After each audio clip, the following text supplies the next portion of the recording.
talk about the serve. Wonderful. Thank you, Devor. Thanks for everything you're doing as well. And really excited to be here. And I think we're going to have some fun. So I'm going to share some stuff originally for the first, say, 15 minutes, little PowerPoint presentation just to get people thinking. And then also Devor sent me one of his players. So we're going to break down his serve and take a look at it practically. And then we should leave about 30 to 40 minutes to answer people's questions. So as we go along, use this time just to really think about what questions you want to ask, what things that you think are going to be relevant. So I'm going to start with a few slides here. Hopefully you can see my screen. So always like asking questions as part of a presentation. It's not just about presenting information, but it's about getting you all to think. So what's the number one reason for why there are so many poor servers around the world? What would be your answer to that? Write it down, put it in your mind, think about it. So we did quite a bit of analysis over the last decade, trying to kind of rank order what were the most common coaching cues that were probably misunderstood or misspoken. And this was from some really good coaches that had just heard it from their coach and they just said the same words and without necessarily fully understanding what it meant. So this was the number one phrase that came up, was one of the big misconceptions. Push your front hip out into the court. How many people have said that? How many people have coached that? You know, that used to be a very common phrase in the 80s and 90s especially, because you would see servers like Pete Sampras or Goran Ivanisevic that had that front hip would be way out inside the baseline, which is correct. The problem is how they got there. They got there the right way. How most people do it when they say stick your front hip out is they overload their front leg without any back leg load. So this is one of those sayings where the outcome that you're trying to achieve is potentially correct, but how most players do it is incorrect. And we'll talk about that in a little bit more detail. So here's another phrase that you want to think about. This is one that comes up all the time that people use that is counterproductive in many ways. Bend your knees. And why? Because just about every athlete I've ever seen on the tennis court serving bends their knees plenty. Most of the time they overbend their knees, meaning that they bend too deep and they get stuck at the bottom and they dissipate energy and they don't come out of their knee bend quick enough to optimize their loading mechanics into releasing that energy. So when we're talking about competitive players here, I'm not talking about a 2-0 beginner who may just throw the ball up and hit it. I'm talking about competitive players. Typically, telling them to bend their knees is not a great coaching cue. That's usually not their issue. Their issue is not so much bending of the knee, it's getting out of the bottom quicker and not waiting or getting stuck at the bottom as much. The third one that we'll discuss, serve like you throw a ball. So why this one's really, really important. The tennis serve doesn't have a lot of specifics to throwing. It's very, very different. It's an overhand action, but the mechanics of how you load your legs, how you release your arm, how you rotate with a throw, you actually come across your body and release. So your shoulders and your hips are facing the net at release. Whereas on the serve, you want to be side on still at contact on the serve. So not saying throwing is bad to do, but using a cue like serve like you throw a ball is not correct. When we throw, we have to adjust how we throw. And we do a lot of throwing drills. So it's not saying that throwing's bad, don't misinterpret it. But when you're coaching it, don't tell them to serve like they throw, because that's going to force them to over rotate and open up way too early. So important one to remember there. So again, a lot of this stuff has come from a lot of the research that we've done. There's quite a few research studies. So if people are interested in getting into the details of the research, just shoot me an email at kovacsinstitute.com and I'm happy to send you the biomechanical studies that we've done on this. It's very anatomical. It's kind of complex. So if you're not used to that language, these may not be the best papers for you. We've also done a lot of coach specific ones and parent specific ones that are a little bit easier to understand. We've taken a lot of the anatomical terms out and tried to make it more coach language. But if you are interested in that stuff, I'm happy to send you as much info as we have on that. So this is the 8 stages. So just so you understand what we're talking about, there's the start, the release, the loading, cocking, acceleration, contact, deceleration, and finish. And I want to thank Warren Pretorius and Tennis Analytics for taking these photos. Worked with him for many, many years, and he's in the photo pit at a lot of the big tournaments. So it's great to get these photos in the sequence that we need, so we can actually look at it and break it down. So we do this with every athlete. We break down their serve from the front and from the side usually. Some of them will go overhead as well. We'll use a drone so we can see shoulder and hip turn. But again, the purpose here, and we don't have enough time to go through this in a lot of detail, but just to be aware of where those 8 stages are. Hopefully this gives you a good visual of that. The kinetic chain concept, if you've heard me talk, I base a lot of what we do around how do we utilize the chain efficiently and effectively. Because the chain's going to work. It's going to do what it needs to do. We're going to hit the tennis ball. Every tennis player finds a way to put racket on ball. The good ones do it efficiently. The bad ones do it inefficiently, meaning that they use the wrong body parts at the wrong time. Their kinetic chain isn't synced, meaning that their lower body doesn't load first and then transitions the energy up into the upper body and out into the ball. So there's a disconnect there, and that's where you lose power. And that's also potentially where you can increase your injury risk, because your upper body and your core will jump ahead of your legs many times and do more work than it can actually handle to generate power. And you can do that for a short period of time, months, a lot of the time, but over time, something will break down if you're in the wrong order and your syncing's not right. So it's really a sequence of ankle, hip, core, shoulder, elbow, wrist out into the ball, and making sure that you have that timing right. And that's why the 8 stages is so valuable, because you can use the serve checklist to make sure the athletes are in the right positions throughout their motion and making sure that their sequencing is correct. So here's just an example. In our lab, we look at a lot of the athletes and we try to get these metrics. And what we're looking at here is we're looking at flexion and abduction. And I won't get into too much of the terms, but basically we're looking at hip turn, we're looking at back leg loading, we're looking at what happens at the thorax or the trunk, and how they use their lower body. Not as concerned about the upper body. Initially, we have to make sure our lower body is done correctly, because the upper body takes care of itself if the efficiency of your energy transfer is correct and the athlete doesn't have any major physical limitations in the upper body, which many of them do. They have restrictions, they have tightness. We talked about this a little bit in the fitness discussion yesterday. But again, we want to make sure you understand the lower body of the serve mechanics. And do they get a good hip turn? Do they come out of their legs appropriately? And have they loaded at the right time and transferred their energy at the right time? So here's an example of someone that many of you may see at your club. You know, an older player has had some surgeries, have some limitations. Here's an example of a lot of things that we see that are incorrect. You know, meaning that their back leg isn't loaded well, they've over rotated. This is stage 3 of the serve, just so folks know sort of what we're looking at. Loading position, some people call it trophy position. But no, notice how the elbow's low, the racket strings are open. Again, not worried about the lower body. The reason the lower body is doing that is because they've over rotated their hips and they haven't been able to load effectively. So now they have to make those adjustments in the upper body just to make contact. Then you've got a professional player here, you know, at the same position, and we can obviously see it looks a lot better. Legs are loaded perfectly, hips are turned. We've got our elbow and shoulder positions are on plane, racket is in the right spot. So I think most people would say that's a pretty good, solid, loaded position. And again, we're looking at 2 very different people. One has major physical limitations, one doesn't. One's a professional tennis player, one's a senior tennis player. So you can't necessarily compare them and say, I want that senior to look exactly like this pro. It's unfair to expect that many times. So here's just a couple things. If you do have back leg loading issues, which we talk about a lot, do basic exercises. You don't have to do anything fancy. You do basic exercises.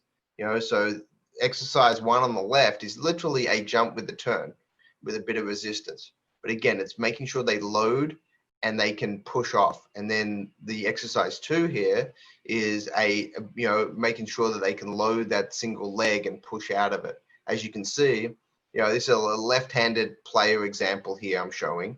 The back leg is the left leg. And they want to be able to jump out of that loaded position. If you look at the single leg movement, that's about the distance that you're going to bend your knees on a serve. You don't have to go much lower than that. It's really important to recognize that. You don't want to go too deep in the knee bend. So here's a good resource. If you go to the kovacsacademy.com site, go to the blog there. There's a whole series on drills you can do to improve back leg serving. And this is an example of a single leg back leg serve where the athlete actually starts at the base on their back leg and then they explode out of there. That's really important drill for your more competitive players to be able to come out of the load effectively. And too many players really struggle with that. So if you go to the Academy site and go into the blog and you can type in through the search box, just do back leg serving. And there's quite a few articles and videos and drills on that. Then the Tennis Serve Specialist program that we do, that's our really robust program. It goes into a lot more detail. We have a lot of different modules on all sorts of things, from the female serve to all the research studies. Our tennis serve research database we have over 100 published studies that we've collected. We haven't done them all. They're experts from all over the world that we have in our database, and we've put them into infographics and simple summaries for coaches to understand and trainers to understand in easier to recognize language. The serve checklist is one of the benefits of this program. This is how you go through the 8 stages, and each stage has 3 or 4 different things to look for. And then you just do your checklist to see, are they doing these right or wrong? And if they're doing them wrong, what do you need to work on? And it's 2 areas you focus on. One is technical. Can you make technical adjustments with cueing, with various drills that you just try to get them to do to make the change? But a lot of the time there's physical restrictions, meaning that their hips are tight, their shoulders are tight, they don't have good thoracic mobility, they can't get into those positions. So many times a coach will give a great coaching cue to a player, but 3 months later the player hasn't improved that motion. And it's not the coach's fault most of the time. Most of the time it's the cue's right, the player physically can't do it. And you're just repeating the same drill, the same exercise, the same cue, and the athlete's not getting better at it because you haven't fixed the main problem, which is physically they may not have enough range of motion in their back hip. They may not have enough strength in their glute. So you've got to work on those things, both from a physical standpoint, but as well as technical. So we go through each stage, kind of highlight what is good, what is the right positions, and then also what are the wrong positions.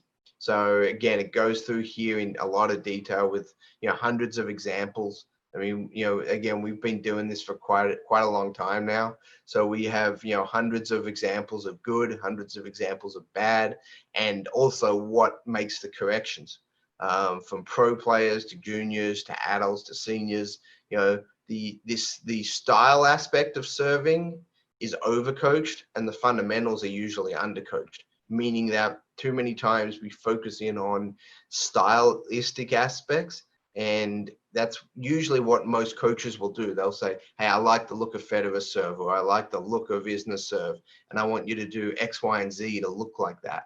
But if you actually look at all the great servers, they're all nearly identical in those 8 stages. They have some stylistic issues, but that's why you have to know the difference between coaching style versus coaching fundamentals. So as you can see here, contact is where the rubber meets the road. And there's a lot of different ways people end up hitting a tennis ball. You can kind of see all these different variations here. They all make contact with the ball, but there's an efficient way to do it and there's an inefficient way to do it. And you want to make sure you do the efficient way, which you can see on the far left. That's the most efficient option. All those others we show have some inefficiencies there.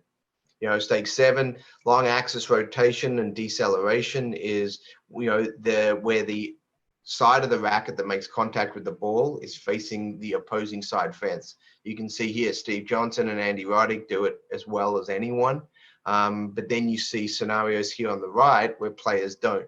They don't fully get that. Some people use the term pronation, which isn't incorrect, but it's not the whole motion. Pronation is at the forearm. It's this movement, and that's not completely what we're talking about here. It's actually much more of a shoulder motion. So the shoulder has to do majority of the work here, and then the forearm comes in and is involved. So pronation is not incorrect, but it's not the whole thing. It's only about 30-40% of the equation. You're missing 60 to 70% if you're not understanding how the shoulder functions throughout this motion.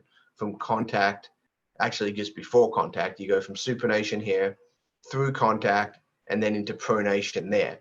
But the shoulder, internal shoulder rotation is one of the most important aspects that needs to be effective from that standpoint. So hopefully that can kind of give you a sense of some of this stuff. And now I will go over, take a couple questions. Let me just pull up this file of your player. But while I'm doing that, we can maybe answer a couple quick questions people have or anything you may have. Yeah, let me guys, if you have any questions, write them in the chat box. And let me see. All right. Maz has one here. Hey, Devore, please ask Mark, what are the moves in tennis serve that a top level player can do, but a club level guy who does not do any physical conditioning should not do?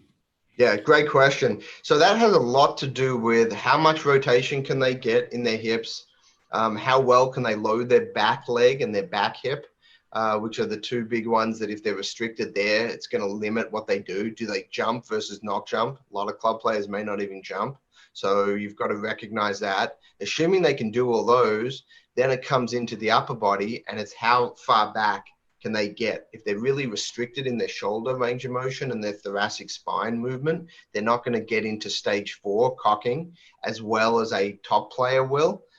So you've got to recognize that. But everything else, there's no reason they can't make contact in an ideal position. Most players, unless they've had shoulder surgeries or something, should be able to get long axis rotation and be okay from that perspective. So, you know, most things you can do at a club level unless you're really, really restricted, meaning you've had surgeries or something like that. Mark, question for the cocking phase. So the racket is pointing down basically. So the knees, you start to push off, like you explode out of the knees, right? So the racket drops down. Yeah. So the way you think about it is you've already exploded up from your legs. Mm-hmm. You've transferred energy from storing in the lower body, and now you've released it into the upper body, and now your upper body is storing it. So cocking is the last stage that you store any energy in your body before you accelerate your arm out into the ball. So you have to have already released energy from your lower body up into your arm, because that's already later in the sequence. And a lot of club players, a lot of actually good players sometimes that don't have great serves, don't sync that right. And they're actually down in that position before they've already released energy. So they're getting stuck in that position. So all the energy that you were pushing off into the ground and you coming off the ground, everything that you stored is in that moment, like Correct. Right there, down there. Exactly. So let's go through your player, because I think that'll help explain that. So I think people can see this. Here you go. Yeah. So what we're looking at here is Devore was kind enough to send one of his players so we can sort of evaluate. I don't know if you want to give any background, Devore, on the level of this player. Yeah, I mean, like at that time he started to commit, and before, so I was working with him since he's like 9 already, but you know, had him like once a week, twice a week, and then right there I started to have him almost every day at that point. And so yeah, so we were experimenting with the serve, and yeah, always good to get some different eyes on it too. So we were working like what you're going to see now is like a year ago, and then I'll show you later what we were working on with him. So this was already a year ago. So Devore's made some adjustments already, but this is sort of early before a lot of the adjustments were made. So just to give you context. So if we're looking at stage 2 here, release, this is where the ball comes out of the hand. This is an important stage, because if you don't get the ball toss right, we know everything else is struggling. So best players in the world all release the ball very similar, meaning that it's about eye level to the top of the head. You have a small window there that the ball comes out of the hand. He does this great, so no issues there. And typically the arm is released in nearly all great servers sort of on a 45-degree angle, somewhere around 130 to 230 if you're using your clock reference. So from that perspective, that arm is in a really good release point. The reason being is it allows you to rotate your hips. It allows you to get a consistent ball toss in the spot you want. There's a lot of value to that. So that all looks good. So, if we're going, I'm not going to go through the full checklist, but quick checkpoints, that's a great start. So all good there. Now we get into load. So now we start seeing some things starting to break down a little bit. So when you see some things like this, you can see he's a pretty good athlete. You can see that, it's not going to probably take that much to make some adjustments, but there's a few little things you want to start looking at. One is notice the feet are starting to slide around. From this back view, you don't want to see both calves. You really only want to see one, meaning that they're right in line if they bring the foot up like that, because as we can see here, notice where the hip is right here. The hip hasn't rotated at all. Ideally, you'd like the hip to be over to the left a little bit more. That would be the preference. That would be where you would prefer to see the hip. So there's no loading of the hip. He's loaded the legs, and that's where sometimes people get confused because they see, hey, he's got good knee bend. He's going down, which he is, but he's not rotating.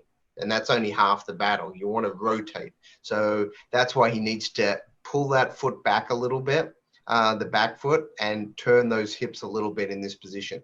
As a result, what's he doing? His spine angle now, this line here that's curved a bit, is pretty rounded.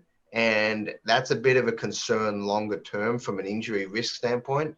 That's usually a sign of players that will end up having some lower back problems at some point because they have to over rotate then just to come out of it. And pars fractures or stress reactions in the lower back in junior players is one of the biggest issues we see. And a lot of the time it's due to serving technique, and it's little things because overall it's not that he has a bad motion. He's got a pretty good motion. He's just got some components here that need to be adjusted slightly. So those are the two biggest things here. Ball toss, the reason there it's a little high, which means that he gets stuck in the bottom a little long. So he could bring his toss down a little bit, which would mean he wouldn't get stuck as long. So it's chicken and the egg and how you want to coach that. Have had success both ways. I usually don't mention the ball toss. I usually mention knee bend, and that'll automatically lower the ball toss. If I say bend your knees less, but still explode out of it, that'll usually lower the ball toss. Some coaches like to say, hey, lower the ball toss, and that'll do a similar thing. So you've just got to pick and choose your language based on the player that you have. But the goal needs to be fundamentals. What are we trying to accomplish? Mm-hmm. So here we are in cocking stage. So we see a few things here. Notice here at this point, another in the checklist item is you don't want to see both calves. You want to only see one, and you want him to be side on at this point. And he's already opened up his hips. Mm-hmm. So the front part of his hips are pointing pretty much to the net already. And notice how his spine angle is falling to the left here. So you can see the energy just is going in the wrong position. Energy's going left. Ideally, you want to go into the court. The other thing we're noticing as a result, and this is something where coaches may misinterpret this, notice how his elbow isn't really pointed to the ball. All the good servers, their elbow at this point will be pointing straight up. It's sort of pointing out here somewhere. It's put out to the side. And then the racket should be pointing to this right heel. The tip of the racket should be pointing to that right heel. So if he was doing everything else right, and this was the position of his arm, that would lend me to believe that he had some restriction in his thoracic spine and or his shoulder. But because his body weight's going so far left, his spine angle's all wrong, I don't think it's probably physical. I think it's much more technical at this point, that he's just started in the wrong position a little bit and he's falling to the left. So you've got to address that. Once he gets more side on, odds are he's going to have a much better cocking position here. Shoulder and elbow positions are going to be aligned much better. But again, we don't know that unless we test him. But in general, just based on how it looks, that would be the guess. So as you can see here, notice how the spine and the head is really falling out wide here. Another cue for this is notice how the legs are so separate at this point. They usually don't start separating until you get to contact. He's separating really early at this point with the legs. It happened previous stage. And notice here that you see the elbow of the left hand. So that left arm, the non-dominant arm at this point should be tucked in and it should be side on. So a lot of you have heard the term shoulder over shoulder position. He doesn't have the shoulder over shoulder position here. The left shoulder's going that way. The right shoulder's sort of going this way, but they're not aligned at all. So the efficiency isn't there. So again, when we break it down like this, it sounds like he's got all these things to work on. He really doesn't, because most of his motion's pretty good. So if we look at it frame by frame here, and you look at it in this kind of environment without us stopping it, you would think that he's got a pretty good serve. You look at it in this type of environment without breaking it all down, makes good contact. He's got really good long axis rotation there. So right here, notice how he makes contact, and he's going to have a really good serve because he's got that. That's hard to see with a lot of players, and then that's how he lands. So as you can see, if you go back here to here, this is where we need to make the adjustment, because everything else is a result of how this position looks. Once we fix this position, everything else gets better. But without that position being fixed, it's really hard to get in the right position. So notice here at contact, we've got a joint angle approximately 140 degrees of abduction, and we always look at that angle of contact. You really don't want it much more than 125 degrees, because that means you're more arms straight overhead versus out to the side. And that puts a lot of strain on your shoulder. And that's where we see a lot of the shoulder problems, the back problems as a result of that, one of the results. But again, we don't fix that at contact. We have to work backwards and fix it at loading, stage 3. So we see the issues at stage 6 here at contact, but most of the problems are as a result of stage 3. But again, just there you can see here, great long axis rotation.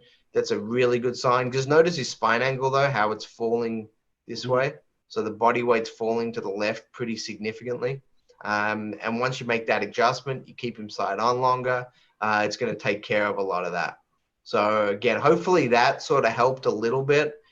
Just go through the 8 stages really quickly. Again, you see this a lot when you break it down, you pick up these fine pieces of info that you've got to adjust. But if you see it in full speed, the serve looks pretty good. I mean, if we work through this in full speed, so from that standpoint.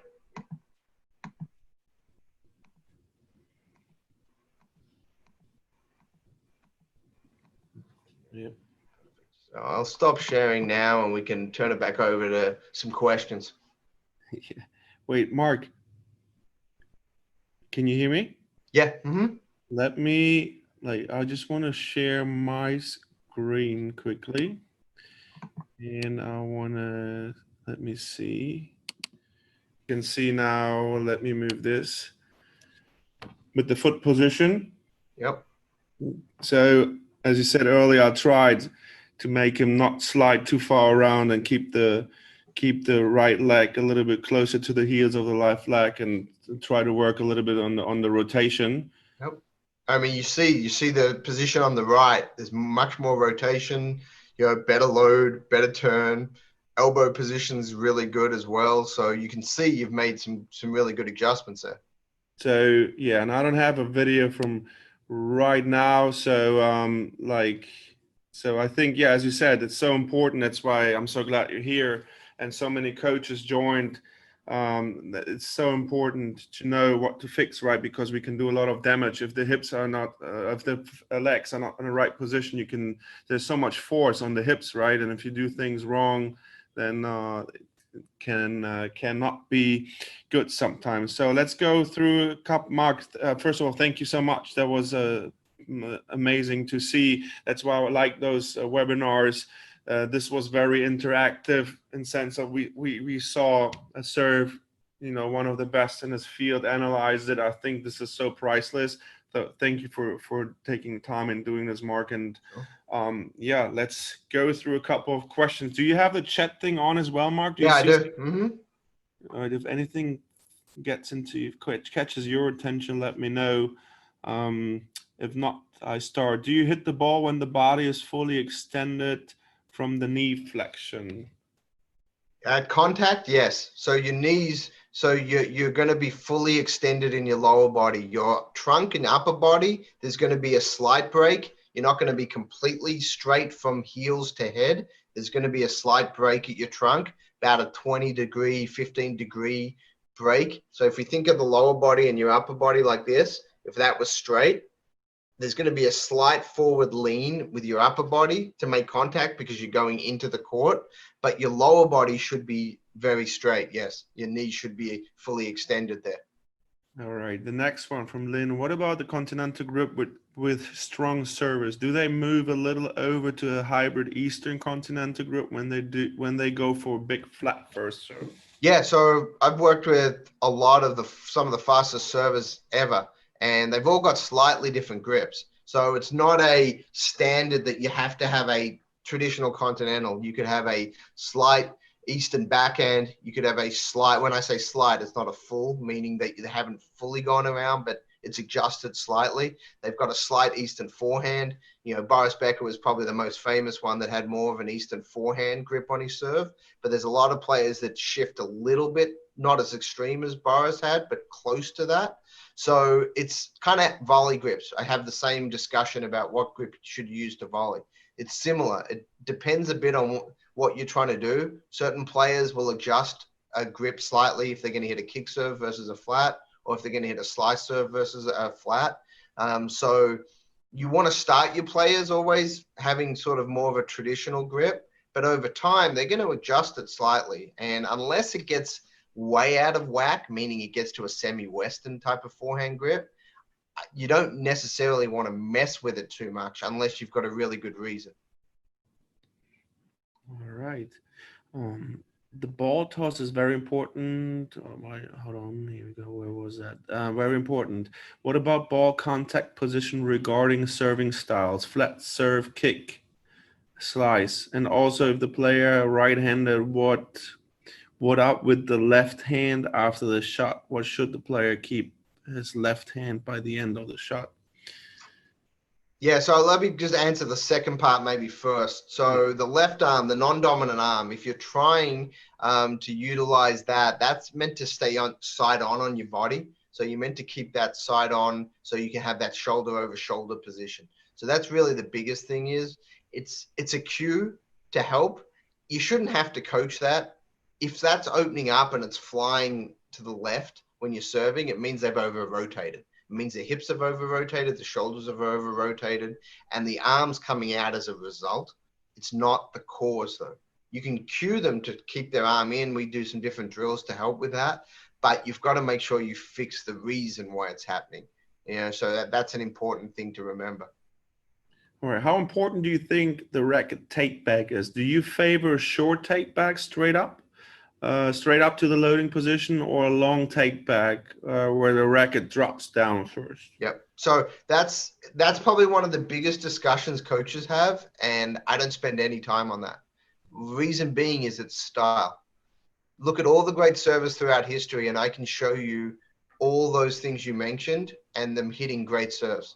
Sampras had a different take back than Isner, that has a different take back than Serena Williams, that has a different take back than Sam Stosur. All got great serves.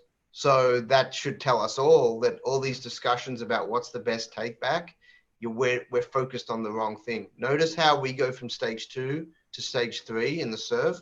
It goes from ball release to loading. There's no discussion around take back. Why? Because if you get to loading right, it didn't matter what your take back was. And every great server gets to loading correctly. So it's not saying you don't want to coach that.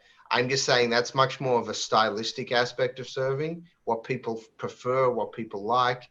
There's a lot of coaches that are very adamant that they want all their players to have a certain take back. That's fine. That's the art of coaching and what a coach likes. But from a pure biomechanical fundamental, it doesn't matter what the take back is. And that has been shown out over time with how many different varieties of servers there are. But when you actually break down their serve, their fundamentals are the same. John McEnroe, his take back was unique. He had some of the most sound fundamentals you can see on the serve.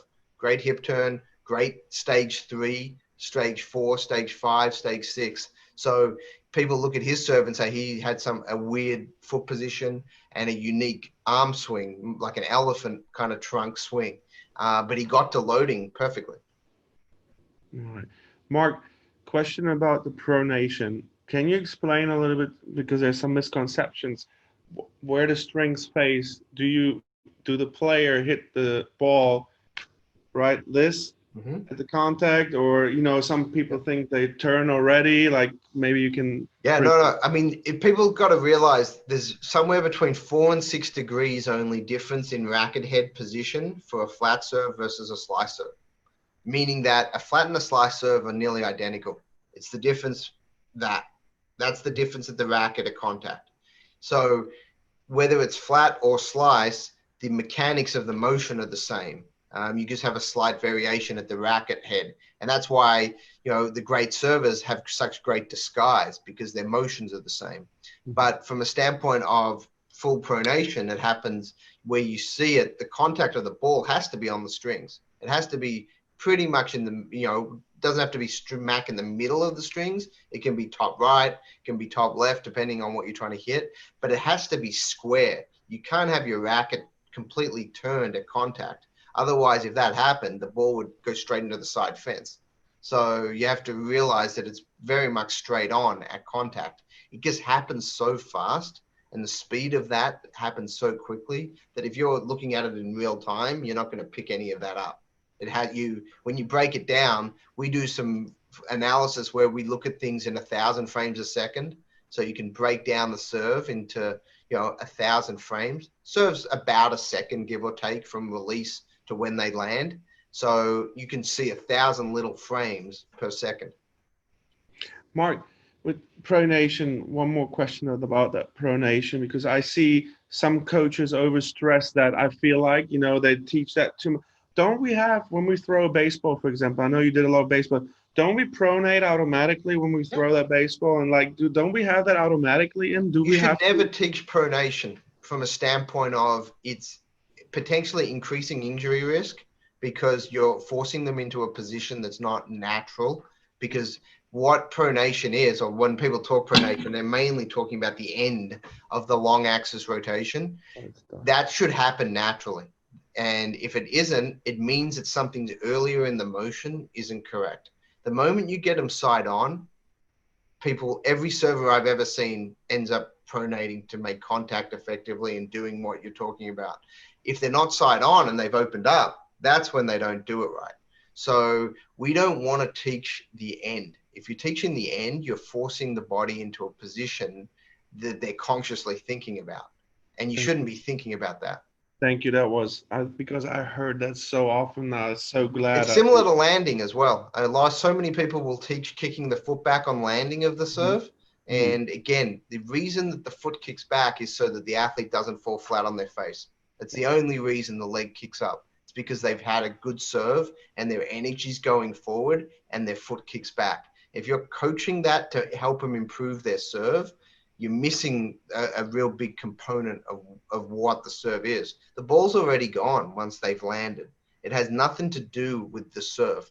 It's an outcome. It's actually, that's why it's called the finish, because it's really the end of the motion, but it's really the first step in your next shot. It's getting you ready for your next shot, your ground stroke, or if you're going to come to the net. So just be smart about, are you teaching style or are you teaching fundamentals? Love it, love it. Thank you so much, Mark. The back leg position on pinpoint serve and platform stance. Yep. So So they're different, of course. So, platform, you're going to have your feet separate the whole time and you're going to load into your back leg and push up predominantly out of your back leg. Whereas when pinpoint, you're going to slide or bring your back foot up and then you're going to push off. So there's one extra component to a pinpoint motion. So it's slightly different, but once they get to load stage 3, they look pretty much the same. So that's why as long as they get to stage 3 and they're in the right spots, we're good. If they're not getting to stage 3 correctly, that's when people start adjusting. Okay, that this person was a platform, let's try pinpoint, or they're pinpoint, let's try platform. That's fine to change it up, but ask yourself, why are you doing it? What are you trying to improve? And are they actually improving it? If they're not improving it, normally what they like and what they grow up with is probably their most natural option. It doesn't happen very often. Madison Keys was one that we changed from pinpoint to platform, but she had the strength, the stability, the technique to do it comfortably, and it was more natural. But most players, when you change them, a lot of the time, they end up having injuries down the road because it's not as natural for them, especially if they change later in their career. Okay, nice. And then would you start kids off the bat from from a platform serve, or would you distinguish again if you have kids who naturally can get into the pinpoint, you just let them do that? Yeah, for sure. I mean, it has a little bit to do with what are we, and where do we start them serving from as well. If you start them serving from the baseline and they're small and short and it's hard for them to serve, you're going to see a different mechanics than if you start them on a 60-foot court, for example, because they're closer to the net, they're going to have more comfort in the motion. So you have to be smart about how you're teaching the serve at a young age. We want to teach an adult mechanic as young as possible. And there's a lot of debate about that. A lot of people will be going, let's just get the serve in for the first few years and then change them at some point. But that's really not the best way to teach. The best way to teach is teach them as close to perfect technique as young as possible, as long as they can understand instruction and they have enough coordination. The coordination is where the young players sometimes struggle. When the ball goes above their head, that's when everything falls apart because it's hard for them. Their head's so much bigger than their body at that age that sometimes they lose balance, they lose control. And that's where the coach needs to know who they're working with. Because you can't say, I'm going to teach every 6-year-old the same. Because some 6-year-olds can pick that up great and some 10-year-olds can't. And so you have to be really wise at that age. I feel like that's the hardest age to coach the serve, between 6 and 10. Because you may have a fully developed cognitive system that can handle it and you can teach all the sound fundamentals and they get it.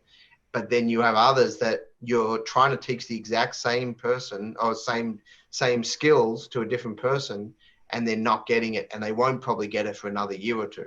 So you've got to then be willing to adjust and shorten things up, shorter backswings, less hip turn, lower ball toss, all these factors to make it a bit easier for them.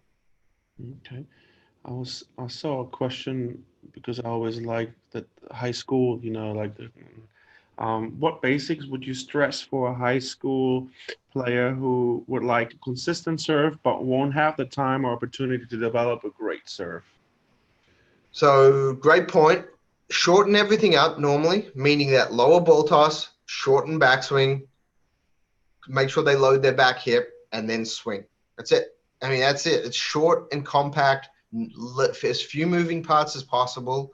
And there's no reason they can't have a proficient serve, even if, they only play twice a week. We get it. They don't spend the hours that a lot of other people will, but you can still have a very simple, compact, low risk serve. You may not hit your spots as well. You may not get as much power as some other people, but that's not the objective. The objective for someone that maybe plays at high school and does 2 other sports, your goal is to get them enjoying it, make sure they make a lot of serves, make sure they have fun with it, and they don't feel like it's a liability. Okay. Mark, like throwing the football, how much does that, like when you have those footballs with the stabilizer in the back, that fly pretty even, how much does that help the kid, for example, develop a good motion? Yeah, I mean, we do that nearly every day with the players, some form of throwing, but I won't usually throw straight. You always want to throw up. That's the big difference is you want to throw up as high as you can. So we do a lot of drills where we'll throw from the baseline and try to land in our own service box. So that means that has to go straight up and basically straight down. You're working on throwing in all these different ways to work on those side-on positions. So you don't want to open up your shoulder too much or your hips too early. So yeah, but the throwing drills are really good. You just got to understand what you're working on and what you're not working on as well. It's not just, hey, throw a bunch and you're going to magically have a good serve. Yeah, and when they get older and they're stronger, and you take a light medicine ball, for example, then you always go into the loading the back leg position, and then you kind of throw it up. Exactly.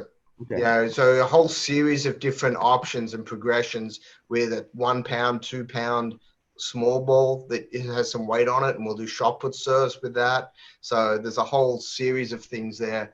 I put some info there on the Tennis Serve Specialist program. You can see the modules there that we talk about. And then I'll also put a link to the back leg serving on the blog, so you guys can get some resources from that standpoint as well.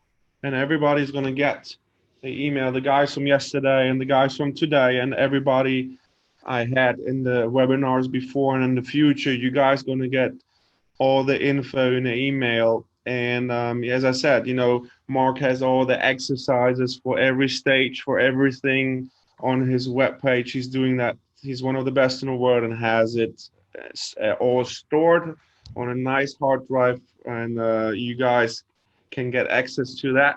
And as I said, there's so many components on the serve. I would definitely, Mark taught me so much.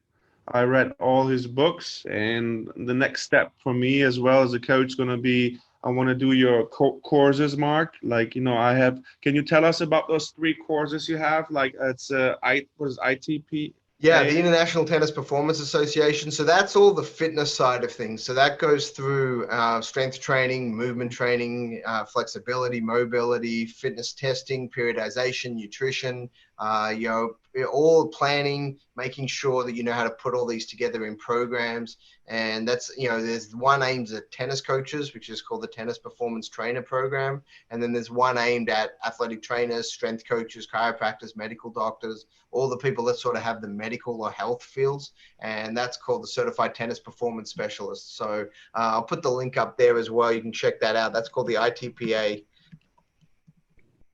International Tennis Performance Association. Mark, what is the next stage? I saw 3 things. The one was the ITPA. Yeah, so the Master Tennis Performance Specialist, that's a very high level program. So that's for all the national federations, head strength coach at the USTA, Tennis Australia.